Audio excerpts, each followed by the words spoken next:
The second one is tsang. Tsang means to hide, which has the meaning of hiding. We worldly people call it warehouse or treasure house.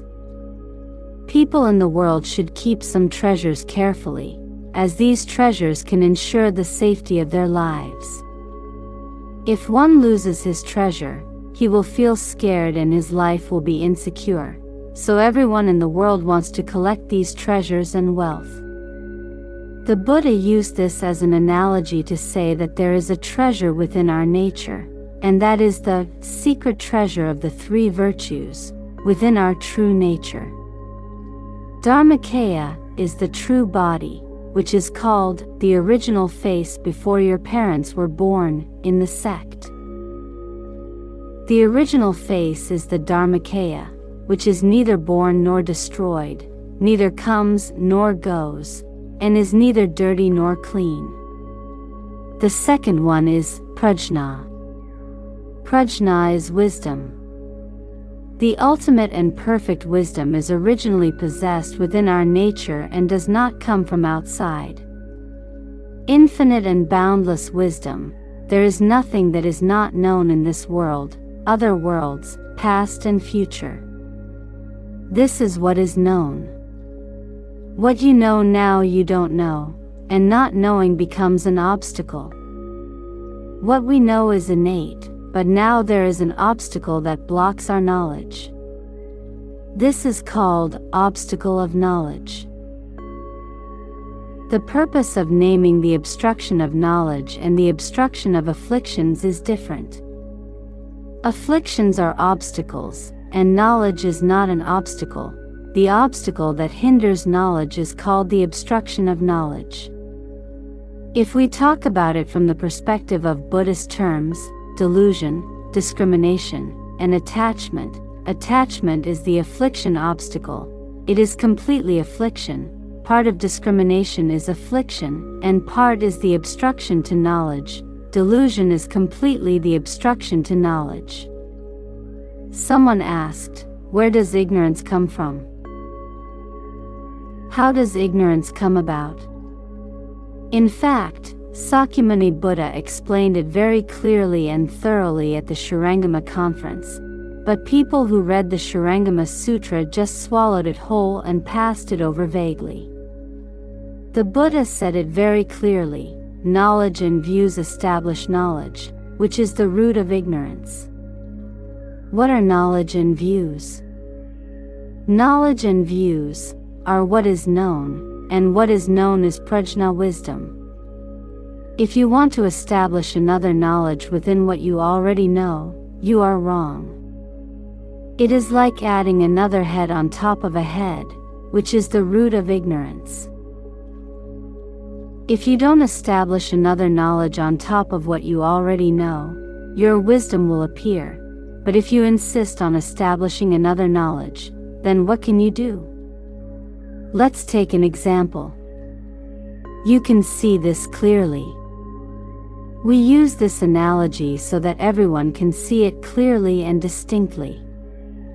This is what is known, this is knowledge and understanding. But if you just say, the monk is holding a book in his hand, then you will immediately fall into ignorance. Is this thing called a book? Is this thing called a hand?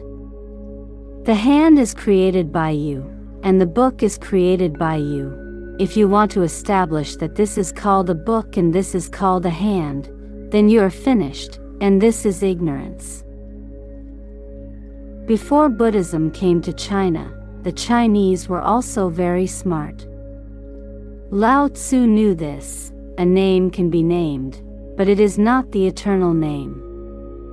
The Tao can be spoken of, but it is not the eternal Tao. When you say a name, you are already wrong. That is your own idea, not the truth. Therefore, if you establish knowledge based on your knowledge and views, you will fall into ignorance, and you will give rise to delusions. Delusions contain discrimination and attachment, and a lot of troubles will arise, one after another. The Buddha taught us the Dharma. He said, I, but did not cling to the self. This is wise. The sixth patriarch asked Yongzha, do you still have discrimination? Yongzha gave a very good answer. Discrimination is not the intention. When I differentiate, I have no discrimination. There is really no discrimination in my heart. It is pure and clean. What's the difference? Separate for the public. Therefore, speaking is no speaking, and no speaking is speaking. If you say it is speaking, you do not understand the meaning of no speaking, and you do not understand the Buddha's meaning. If saying and no saying are divided into two parts, saying is wrong and no saying is also wrong. What is saying? Discrimination and attachment. No saying is ignorance. Both have fallen into two extremes. You should know that speaking and not speaking are one and not two. Speaking is no speaking, hearing is no hearing. Once you understand, all obstacles will disappear. If you can experience this, the truth of the universe and life will become clear, and you will truly have entered the unique Dharma door. It is a pity that people in this world live in relativity. Relative means two, opposition. If you say big, there is a small on the other side. If you say emptiness, there is a existence on the other side. They are always relative. If you say I, there is a person on the other side.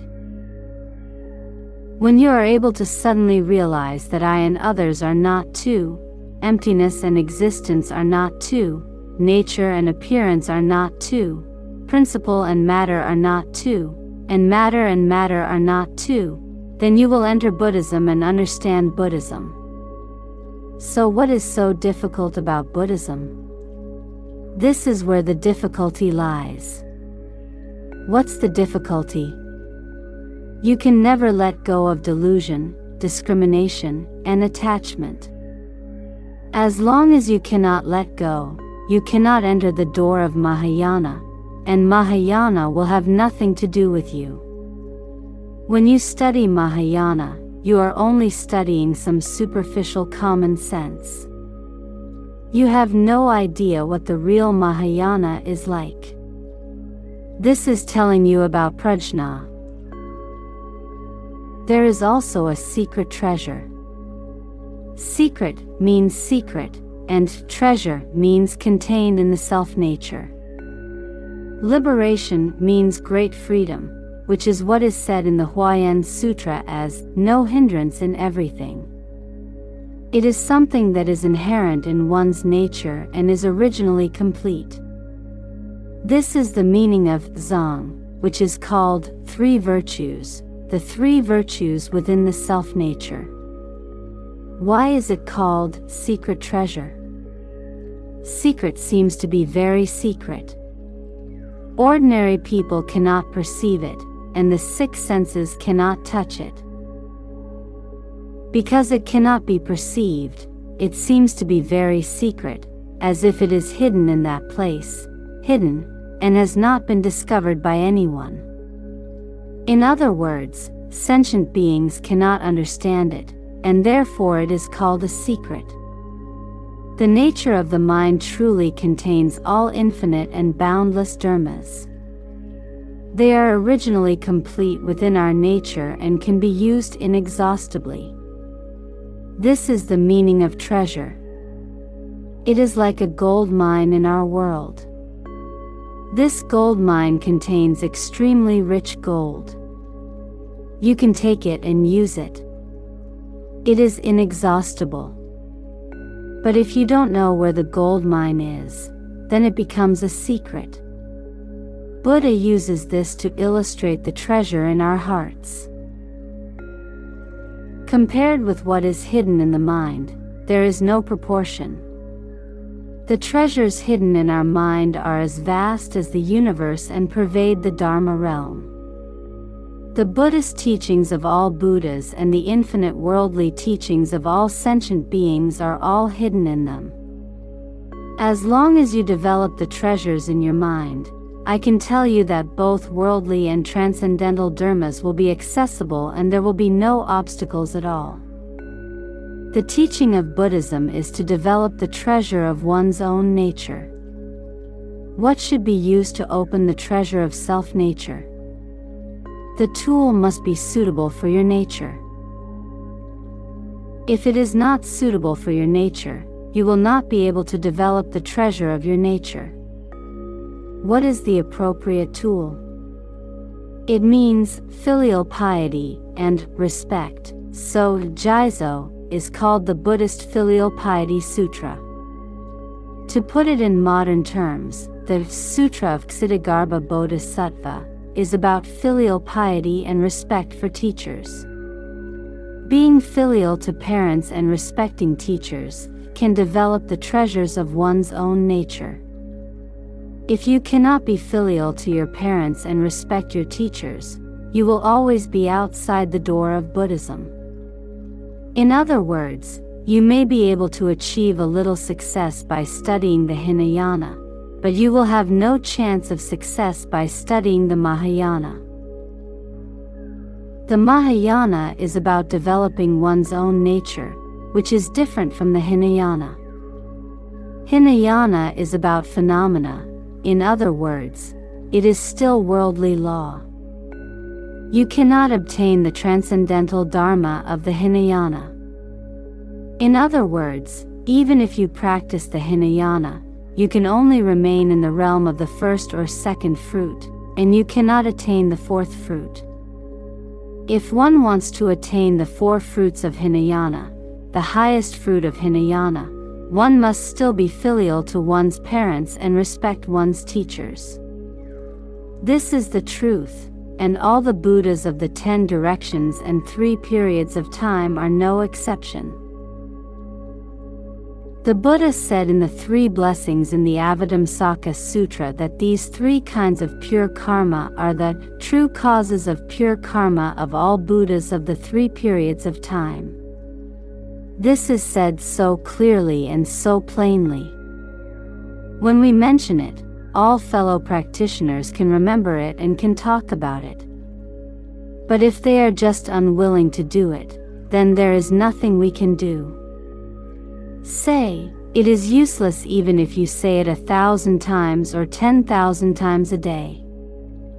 What is the use of talking about food and counting treasures?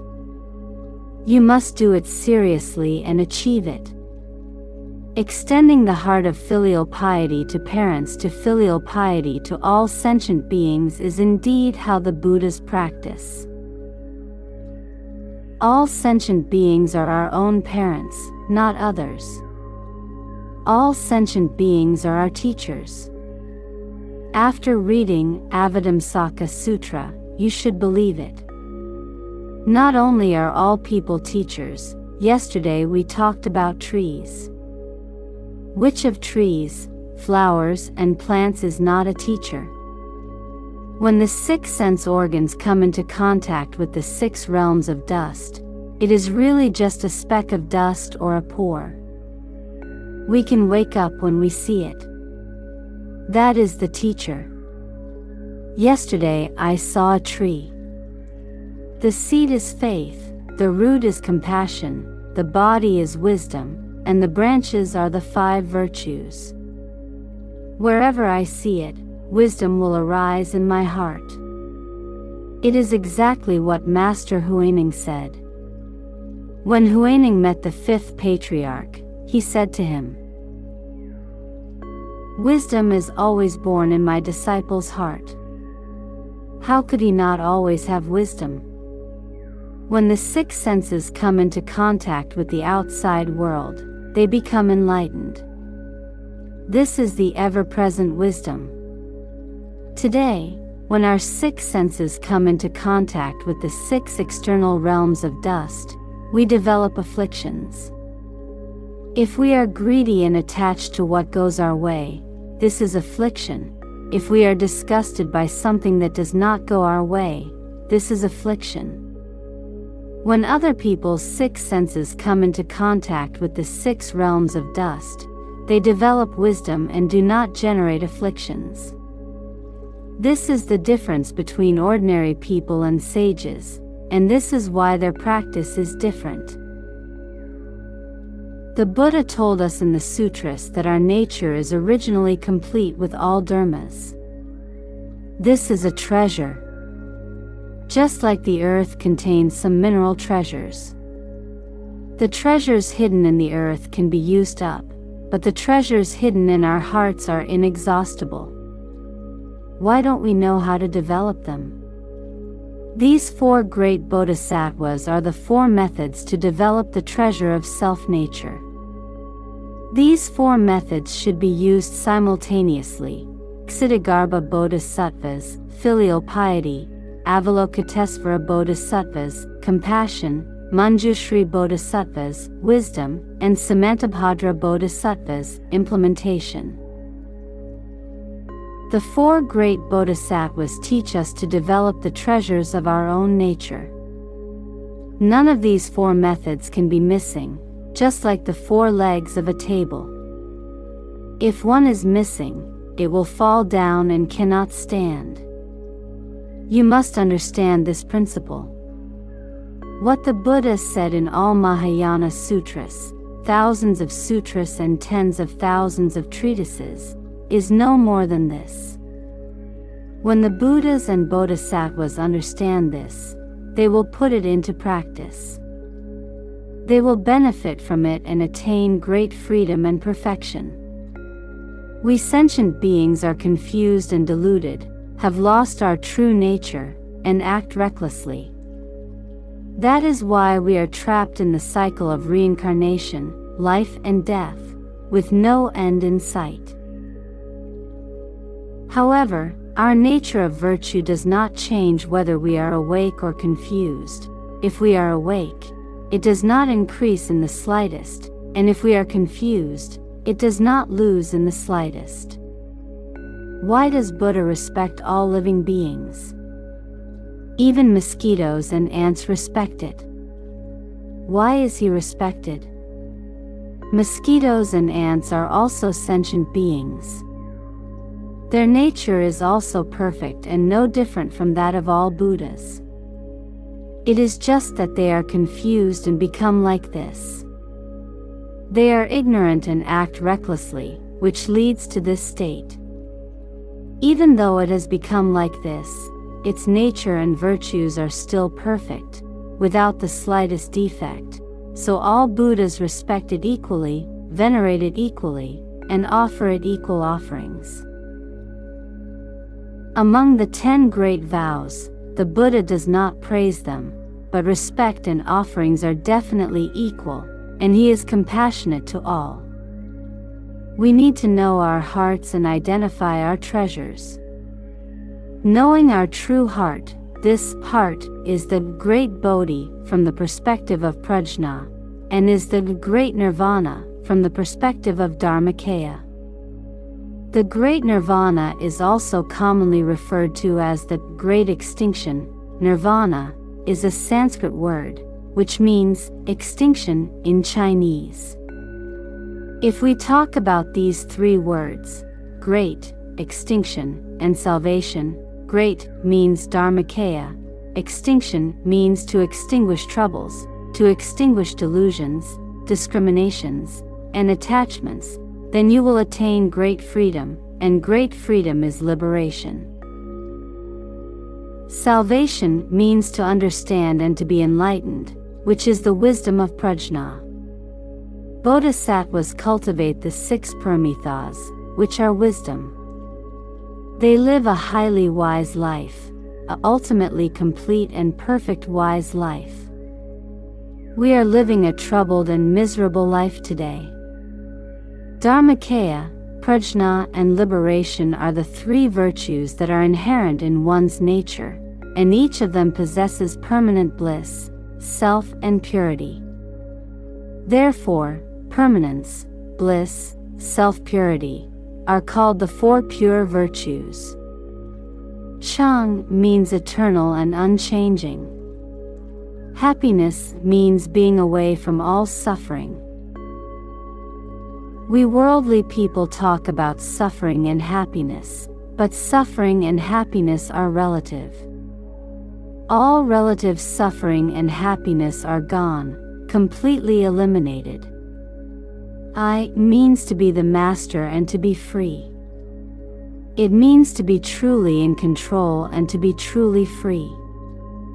Pure means pure, spotless, and with an empty mind. There cannot be anything in the true heart. Master Huineng said it very well, originally there is nothing. You must know that originally there is nothing. If you want to add something into it, you are wrong. A thought is a thing and cannot be added to. Therefore, those who practice Zen will be contaminated if they chant the Buddha's name once, and they need to rinse their mouths for 3 days. There was nothing in the first place. How could a Buddha come in? Neither does Buddha. Now that there is no Buddha anymore, should we still chant the Buddha's name? You have to read it. How do you pronounce it? Think without thinking, and think without thinking is the correct way. If you have a thought, you have an object, which is wrong. When you have no thoughts, there is also something. What is that thing? If you have no thought, you are also wrong. In other words, it is wrong to pronounce it incorrectly, and it is also wrong not to pronounce it.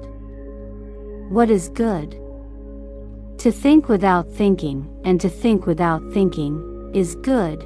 If you don't stay on either side, the middle way does not exist. To act without acting, and to act without acting, is just like the Buddhas and Bodhisattvas who appear in the 9 Dharma realms, manifesting various bodies and engaging in various undertakings. They have no thoughts and no birth. Without thoughts, he is not separated from thoughts. Without birth, he is not separated from birth. He gives up his body and is reborn in the 6 realms, which is the same as his manifestation to all living beings. He is separate and yet simultaneous, and the form he manifests has no self.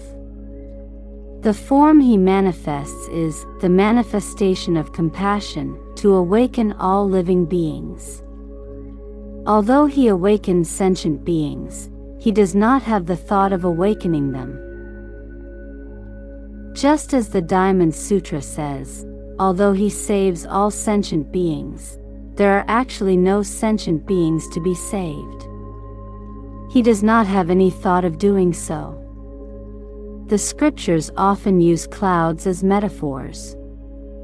What do they represent? Being free of mind and thoughts means being without action and inaction in Buddhism. Do nothing and yet do everything. Do nothing and yet do everything.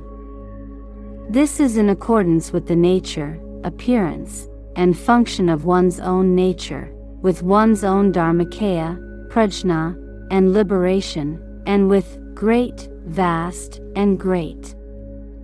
This is the Bodhisattva practice. This is the Bodhicitta. Today we are at the level of ordinary people.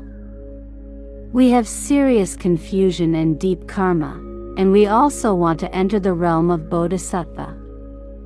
Where to start? We must start by eliminating greed, anger, and ignorance, and not be greedy or attached to Buddhist or worldly laws. Do not be greedy in favorable circumstances, and do not be angry in unfavorable circumstances. Start from here. Begin from here. Be clear and aware of favorable and unfavorable circumstances, and do not be foolish. Non-greed, non-anger, and non-ignorance are called the three good roots. Eliminate evil and cultivate good. What evil should we eliminate?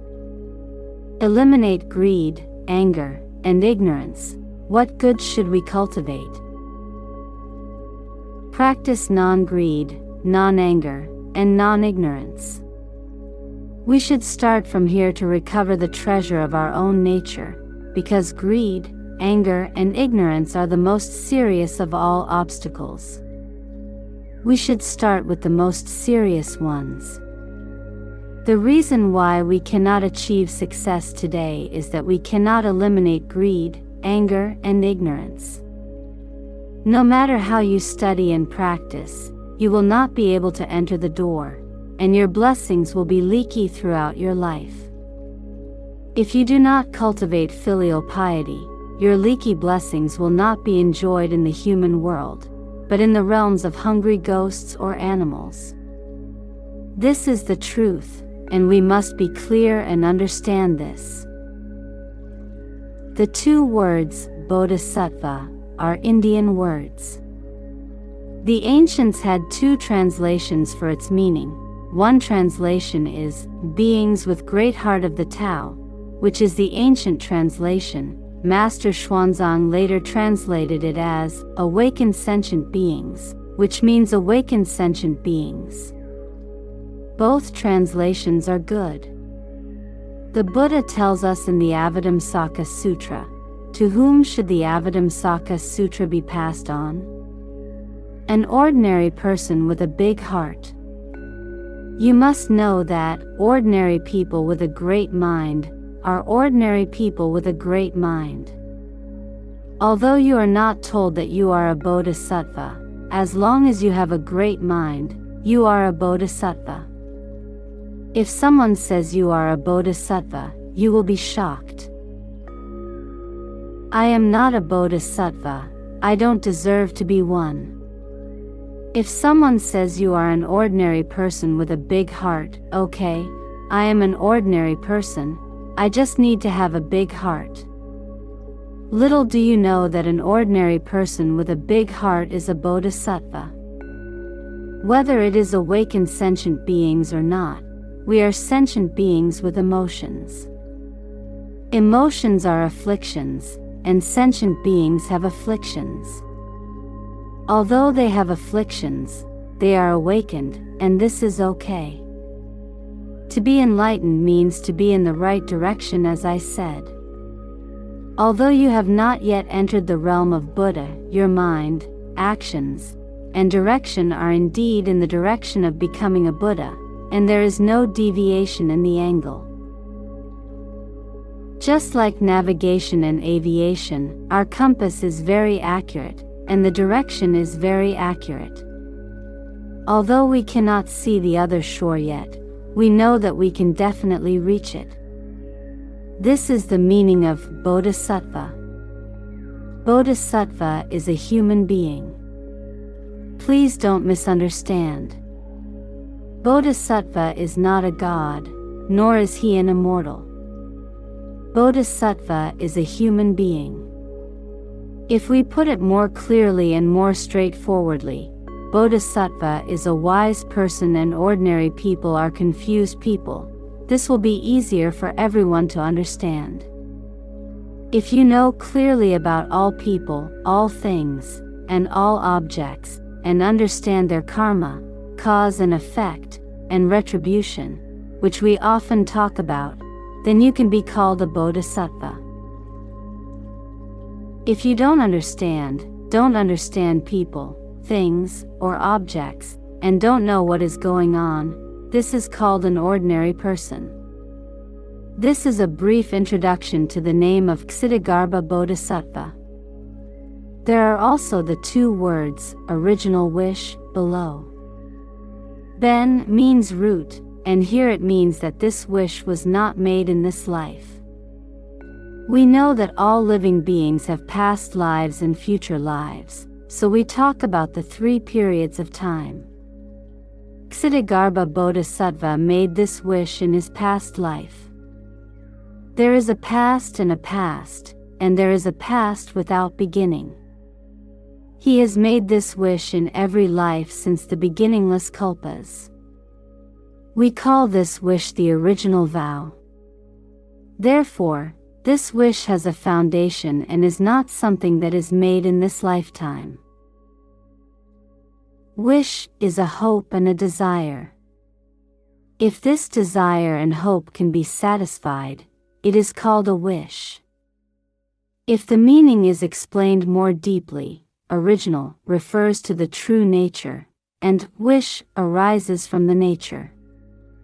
This is the true meaning of original wish in Mahayana Buddhism. Bodhisattvas, such as the Dharmakaya Bodhisattvas mentioned in the Avatamsaka Sutra, have already cut off delusion, discrimination, and attachment. They have completely cut them off. The so-called breaking of one level of ignorance and realizing one part of the Dharma body is truly entering into the realm of Tathagata's fruition. Although it is not deep enough, it has already entered and has already realized the mind and seen the nature. At this time, the wish comes from within the self-nature. People who have not seen their nature have wishes established from within their consciousness. We talk about past lives, and past lives within past lives, and we have made this wish in many lifetimes and kalpas. This is said from the mind of consciousness. After realizing the mind and seeing the nature, it is said from the nature. Both meanings can be said to be the original vow, and the meaning of the original vow varies in depth. But they are very similar in use. In terms of the facts, he has had this wish in life after life for countless eons. His wish is very powerful and is not easily swayed by external circumstances. Even if he is shaken by external circumstances, he will soon turn back. He will become aware. He will turn back, and he will be able to repent. If this vow is made in this life, or in the past life or 2 lives, its power is shallow and it is easy to be confused by external circumstances.